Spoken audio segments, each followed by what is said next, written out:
तो एक पीपीआई नाम से चैप्टर है आपके में, ये सबसे ज्यादा बनता है क्या तुमसे? तो अपन इसको जल्दी कर लेंगे।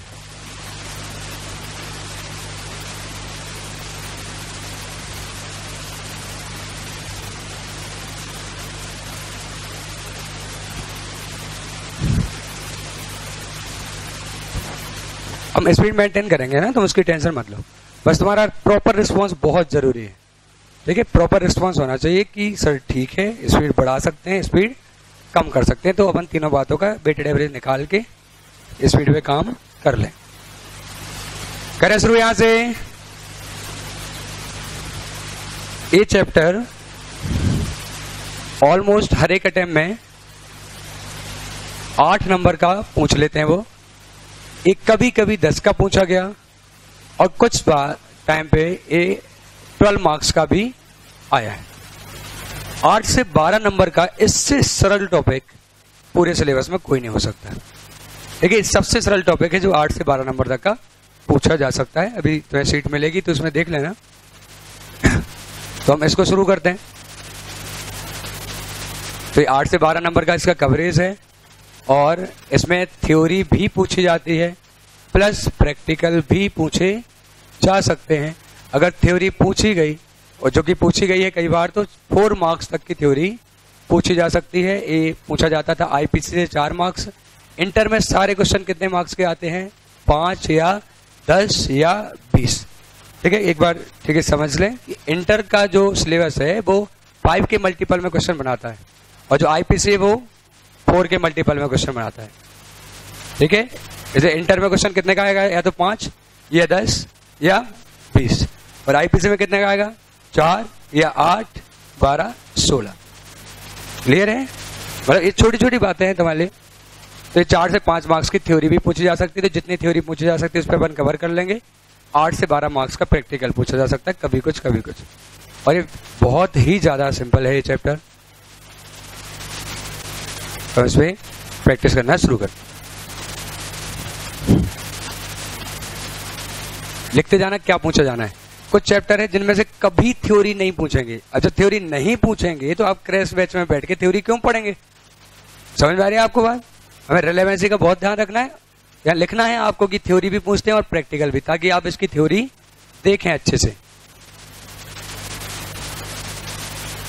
हाँ, जब भी पढ़ाऊंगा सारा कंप्लीट ही रहेगा, थ्योरी और प्रैक्टिकल दोनों कवर के साथ में। और जब भी टेस्ट लेंगे तो उसमें भी थ्योरी और प्रैक्टिकल दोनों आएगा। हर बार भी अपने टेस्ट में थ्योरी आती है। चलो सुनना, आप कॉपी बंद कर दो।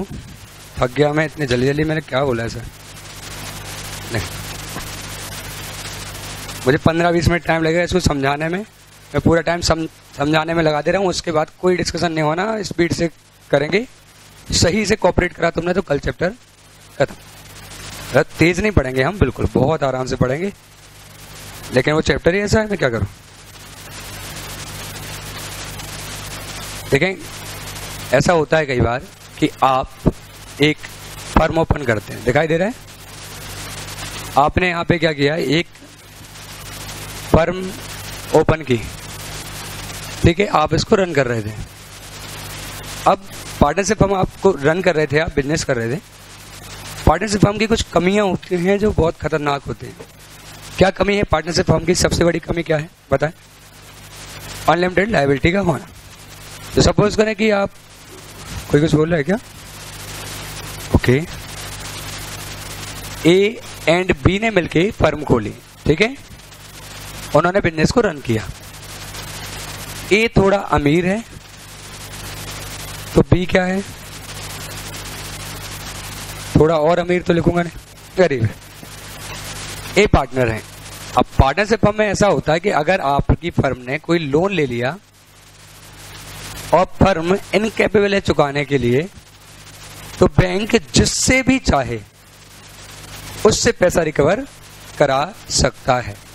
In case of joint liability क्या होता है, जिसको पैसे लेने हैं वो दोनों में से किसी से भी पूरा का पूरा पैसा ले सकता है। पढ़ा है आपने सीपीटी में इसको? ज्वाइंट लायबिलिटी अगर आपकी है तो जिसने आपको लोन दिया है वो किसी से भी पूरा पैसा ले सकता है। वो तुम्हारा आपस का मामला है कि तुम उसमें कैसे सेटलमेंट करो। अब ए को डर लगता है कि अगर कुछ भी गड़बड़ हो गई तो बैंक किससे पैसे मांगेगा बताओ? ए से, उसी से मांगे जिससे मिलने की संभावना है, तो ए से मांगेगा। अब ए को इस बात की टेंशन है कि अगर बी के पास तो पैसे कम है, मेरे पास ज्यादा है, कुछ भी गड़बड़ हो गई तो पूरी की पूरी बात मेरे ऊपर आ जाएगी, अनलिमिटेड लायबिलिटी है। तो उन्होंने क्या किया, 2-3 महीने तक फर्म चलाई, सपोज 3 मंथ तक उन्होंने फर्म चलाई। इसके बाद उन्होंने फर्म को रजिस्टर करा लिया कंपनी के रूप में। क्या कर लिया उन्होंने? कंपनी के रूप में रजिस्टर्ड करा लिया। तो यहां इनकॉर्पोरेटेड करा लिया एज कंपनी। ओके, और उन्होंने फिर से बिजनेस को रन किया।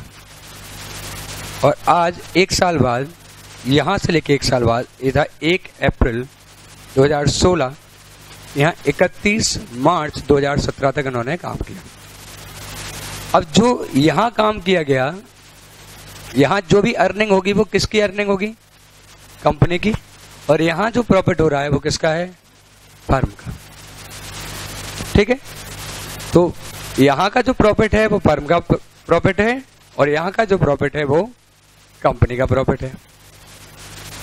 अब ऐसा भी हो सकता है कि जो हमने कंपनी इनकॉर्पोरेट की वो हुई तो यहां पर है, सपोज क्या आएगा ये, अप्रैल मई जून, तो 1 जुलाई 2016 हमने कंपनी को 1 जुलाई 2016 को बनाया। हाँ बोलो।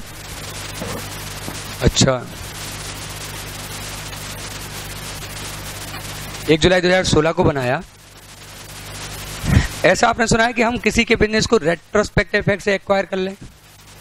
तो बनाई कंपनी यहां पे, लेकिन कंपनी ने ना इस बिजनेस को कब से एक्वायर कर लिया? रेट्रोस्पेक्टिव इफेक्ट से एक्वायर कर लिया। मतलब कब से एक्वायर कर लिया बिजनेस?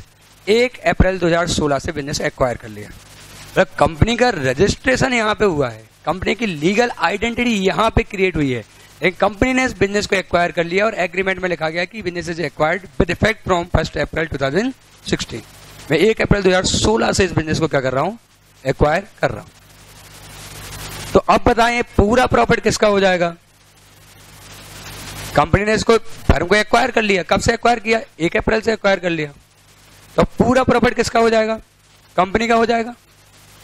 क्लियर बात है? तो इस चैप्टर में हमें क्या पूछते वो लोग और क्यों पूछते हैं समझना। जो कंपनी इनकॉर्पोरेट हुई यहां पर, इसके बाद आप जो भी प्रॉफिट कमाओगे वो कंपनी का प्रॉफिट है, नॉर्मल बात है, ये रेवेन्यू नेचर का है। लेकिन आप जब एग्जिस्टेंस में थे ही नहीं, आपने उस समय का बिजनेस एक्वायर कर लिया, तो आपने यहां का प्रॉफिट कमाया है कि खरीदा है? बताएं, कमाया है प्रॉफिट या खरीदा है? खरीदा है आपने। तो आप प्रॉफिट खरीदोगे, मतलब ऐसा समझो कि हमें ये बिजनेस खरीदने में प्रॉफिट हो गया। अगर आपको किसी बिजनेस को खरीदने में प्रॉफिट हो जाए तो वो किस नेचर का प्रॉफिट होता है? रेवेन्यू नेचर या कैपिटल नेचर का? कैपिटल नेचर का प्रॉफिट होता है। इसलिए जो ये प्रॉफिट होगा ये कैसा होगा? एक कैपिटल नेचर का होगा। और जबकि जो आप बाद में कमाओगे, जब आप एग्जिस्टेंस में आ जाओ, तो वो रेवेन्यू नेचर का होगा। अंतर क्या होता है कैपिटल नेचर रेवेन्यू नेचर में? कैपिटल नेचर के प्रॉफिट से आप डिविडेंड नहीं बांट सकते, जबकि आप रेवेन्यू नेचर के प्रॉफिट से डिविडेंड बांट सकते हैं। इसलिए आप दोनों प्रॉफिट को मिक्स नहीं कर सकते। आपको क्या करना पड़ेगा? प्रॉफिट के 2 टुकड़े करने पड़ेंगे कि प्री एक्विजिशन, सॉरी इनकॉर्पोरेशन के पहले का कितना प्रॉफिट है और इनकॉर्पोरेशन के बाद का कितना प्रॉफिट है। इसलिए हम ये चैप्टर डिस्कस कर रहे हैं। चैप्टर का नाम क्या है? प्रॉफिट और loss prior to incorporation. Incorporation के पहले कितना प्रॉफिट है वो निकालना है, और इनकॉर्पोरेशन के बाद कितना प्रॉफिट है वो निकालना है। ये है डेट ऑफ इनकॉर्पोरेशन। तो इसके बाद के पीरियड को हम क्या बोलते हैं? Post incorporation period. और पहले के पीरियड को क्या बोलते हैं हम? Pre incorporation period. क्या कोई डाउट? तो प्रॉफिट निकालना तो कोई कठिन बात नहीं है। कैसे निकाल सकते हैं? आप ऐसा करो कि बुक्स ऑफ अकाउंट यहां से भर रही थी, यहां पे बुक्स को क्लोज कर दो। यहाँ तक का P&L बना लो, फिर नई बुक्स बनाओ यहाँ से और यहाँ तक की बुक्स बना लो, तो यहाँ का P&L आ जाएगा। तो हर साल का P&L कैसे निकालते हो? हर साल के एंड में बुक्स को क्या कर देते हो? क्लोज कर देते हो, निकल आता है। तो हमने बोला इतना कठिन काम थोड़ी है, बुक्स को यहाँ क्लोज कर दो, यहाँ का P&L आ जाएगा, फिर नए सिरे से यहाँ से बुक्स ओपन करो और यहाँ तक ले जाना, तो यहाँ का P&L आ जाएगा। क्लियर है बात? बस 2 मिनट और तो खत्म कॉन्सेप्ट। ऐसा करने से जब आप यहाँ बुक्स को क्लोज करते हैं तो आपका बिजनेस बंद होता है। भले वो 2 से 3 दिन बंद रहे या 1-2 दिन बंद रहे, लेकिन बिजनेस बंद होता है।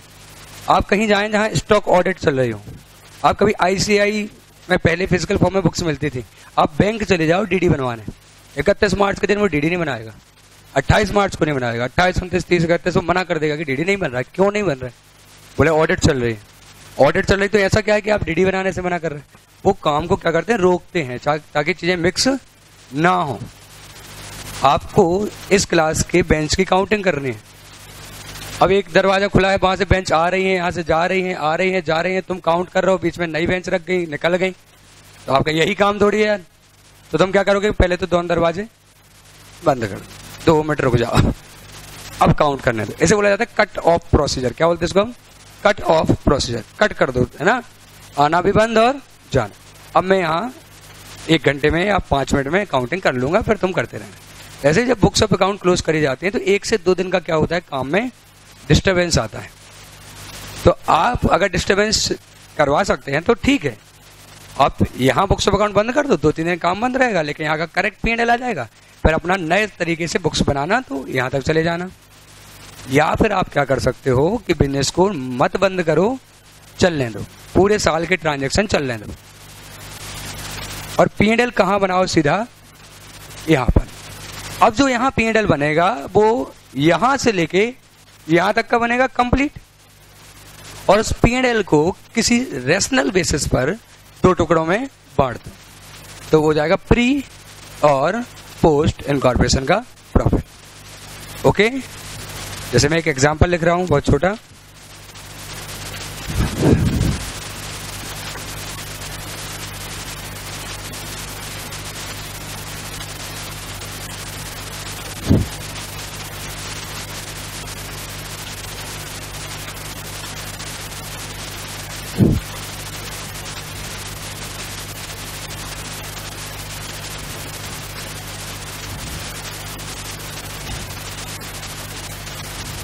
ग्रॉस प्रॉफिट शुरू कर दूं।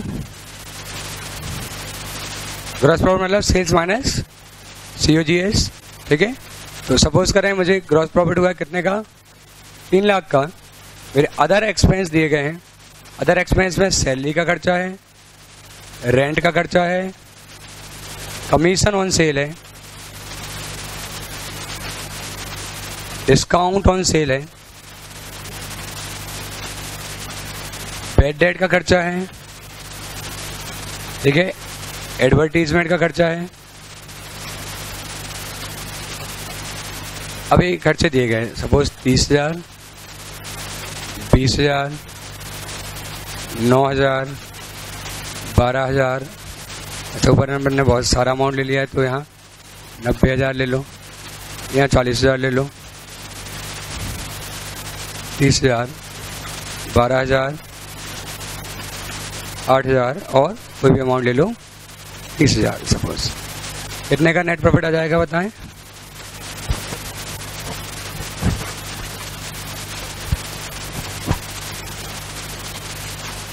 बीस, 30, 50, 80, 60, 70, 70, 70, 2, 10, 90,000 का। अब ये प्रॉफिट कब से कब तक का है? ये है 1 अप्रैल 16 से 31 मार्च 17 तक का प्रॉफिट, ठीक है। अब हमें इसके 2 टुकड़े करने हैं।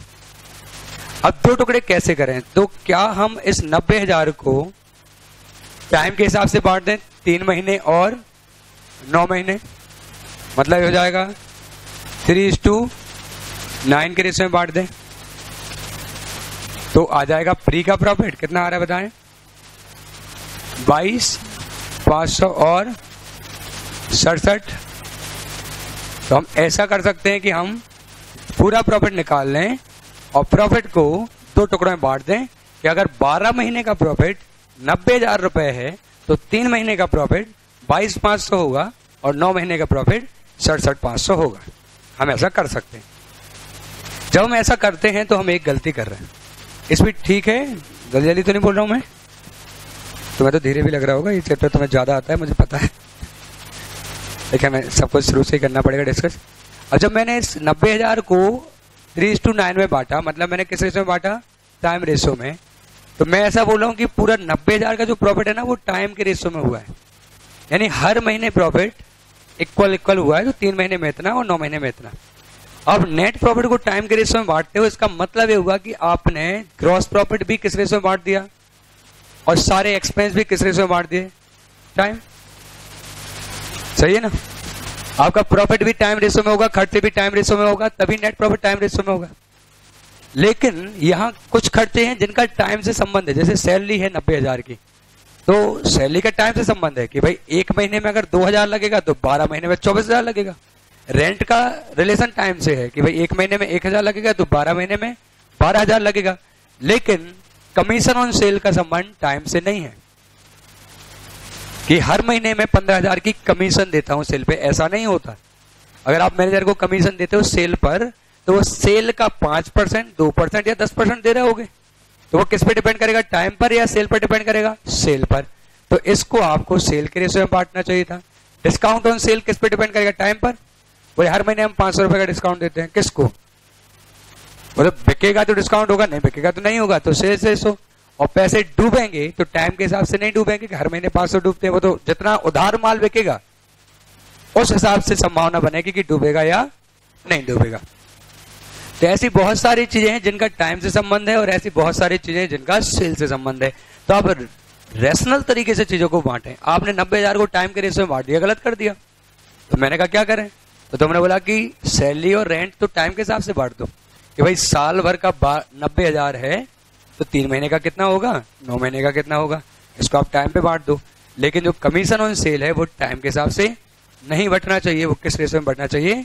सेल्स के रेशो में बांटना चाहिए। तो हमें ऐसा कुछ करना, तो हमें डिस्कशन ये करना है कि ऐसी कितनी चीजें होंगी जो टाइम के बेसिस पे बटेंगी और ऐसी क्या चीजें होंगी जो सेल के बेसिस पे बटेंगी, और हम क्वेश्चन को सॉल्व करें। ओके, करें। यहां से प्रैक्टिकल शुरू होगा, थ्योरेटिकल इससे रिलेशन में खत्म। फिर मैं थ्योरी क्या पूछते हैं, वो थ्योरी में ये पूछते हैं कि प्री इनकॉर्पोरेशन प्रॉफिट का क्या ट्रीटमेंट होता है, अगर प्री इनकॉर्पोरेशन का लॉस है तो उसका क्या ट्रीटमेंट होता है, पोस्ट इनकॉर्पोरेशन प्रॉफिट या लॉस का क्या ट्रीटमेंट होता है, जो अपन डिस्कस करें। इसमें से तुम्हें कुछ भी नोट करना है क्या? इतना नोट कर लो क्योंकि ये पूछा जाता है ना, 4 नंबर का क्वेश्चन पूछा गया था। इतना लिखना है कि डिविडेंड नहीं बटेगा जबकि इससे डिविडेंड बटेगा। तुम्हारे प्रैक्टिकल क्वेश्चन में भी ऐसा पूछा जाएगा कि निकाल के बताएं कि कितना प्रॉफिट डिविडेंड के लिए अवेलेबल है। इसका मतलब क्या पूछना चाह रहा है कि प्री इनकॉर्पोरेशन का प्रॉफिट नहीं कितना, पोस्ट इनकॉर्पोरेशन का प्रॉफिट कितना, ऐसा पूछेगा तुमसे।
लिख लिया? थोड़ा स्पीड में लिख लो, वो वहां कुछ नहीं लिखना तुम्हें ना, इतना सा नोट कर लो बस।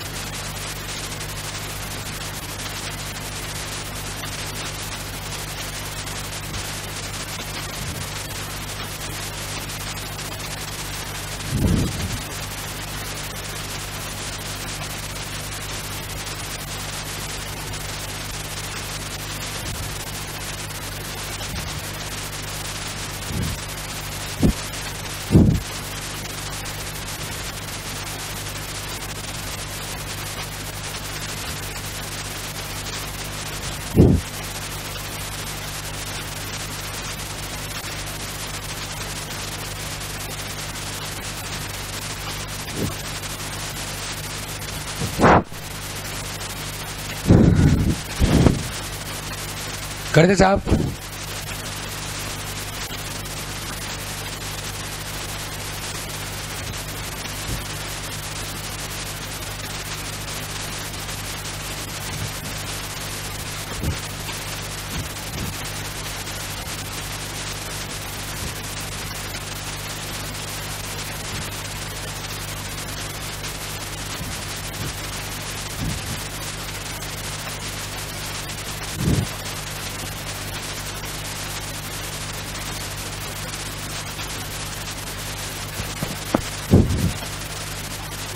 तो यहाँ हम डिस्कस कर लेते हैं कि कौन सी चीजें किस रेशो में बांटी जाएंगी। ठीक है,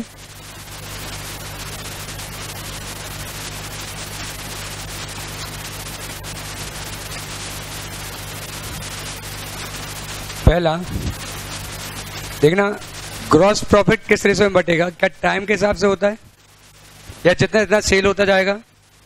सेल ज्यादा होगी तो जीपी ज्यादा हो जाएगा। जैसे सपोज आप सेल का 20% कमाते हैं, है ना, तो जितना सेल कर लेंगे उसका 20% आप कमा लेंगे। तो जीपी किस रेशो में बढ़ता है? सेल्स के रेशो में। दूसरी बात, वेरिएबल एक्सपेंस। पहले फिक्स एक्सपेंस लिख लेते हैं। फिक्स एक्सपेंस, फिक्स एक्सपेंस जैसे रेंट, सैलरी, इंटरेस्ट, किस रेशो में बटेंगे बताओ? टाइम रेशो में, है ना। अगर आपको दिया गया कि 12 महीने का रेंट 12,000 है तो फिर 3 महीने का कितना हो जाएगा? 3,000 हो जाएगा। 9 महीने का 9,000 हो जाएगा। तो इसको हम किस रेशो में बांटेंगे? टाइम रेशो में। जगह छोड़ते जाना है, और भी चीजें लिखवाऊंगा मैं, है ना। तो ऐसे ज्यादा फैला के ना लिख के ऐसे लिख सकते हैं, नॉर्मल रेंट, सैलरी, इंटरेस्ट, और यहाँ अभी लिखवाऊंगा। ठीक है, क्योंकि अभी कुछ चीजें आएंगी सामने जिसपे डाउट होगी कि किस रेशो में बढ़ना चाहिए, उनमें डिस्कशन करके लिखते जाएंगे, है ना, कि किस रेशो में बढ़ना चाहिए। जैसे सपोज करें एडवर्टीजमेंट का खर्चा किस रेशो में बढ़ना चाहिए। बस एक एग्जांपल के लिए मैंने वर्ड बोला कि एडवर्टीजमेंट किस रेशो में बढ़ना चाहिए, तो हम डिस्कस करेंगे किस रेशो में बढ़ना चाहिए, फिर लिखेंगे इसको। अब जो वेरिएबल एक्सपेंस होते हैं, अब उसका नाम ही वेरिएबल है। वेरिएबल का संबंध किससे होता है? सेल से। सेल बढ़ेगी तो खर्च बढ़ेगा, सेल कम होगी तो खर्च भी क्या हो जाएगा? कम हो जाएगा। तो वेरिएबल एक्सपेंस सेल्स के रेशो में जाएंगे। ठीक है, तो जैसे ही बताओ, discount on sale, selling managers commission. बताओ सेल्स मैनेजर की सैलरी कहां आएगी? सेल्स मैनेजर है, हम उसको सैलरी देते हैं। किस रेशो में बटेगी वो? जितना जितना बेचेगा उतना उतना सैलरी देंगे या फिक्स सैलरी देंगे? बताएं, फिक्स सैलरी देंगे या बढ़ाते घटाते रहेंगे? फिक्स सैलरी देंगे। सैलरी फिक्स होगी। इंसेंटिव, कमीशन या जो बोनस है वो किस पे डिपेंड करेगा कि उसने कितना माल सेल कराया। तो यहां क्या आ जाएगा फिर? सेल्स मैनेजर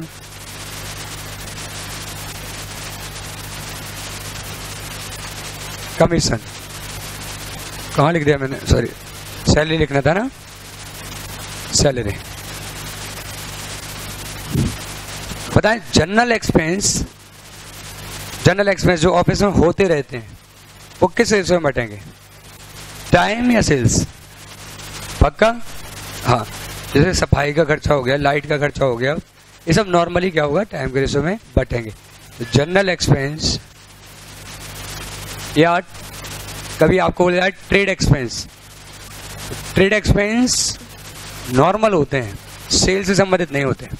ट्रेड एक्सपेंस का मतलब होता है व्यापार करने के खर्चे। जैसे आपको व्यापार करना है तो आपको दुकान किराए पर लेनी पड़ी, ये आपका ट्रेड एक्सपेंस है।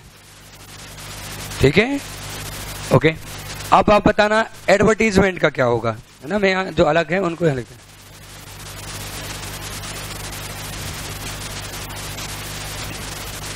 किस रेशो में बटेगा, टाइम या सेल? सेल से बटेगा, क्यों?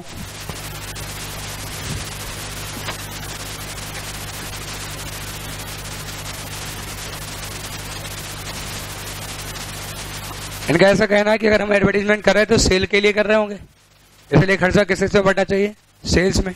लेकिन कोई टाइम भी बोल रहा था, हाँ बोले।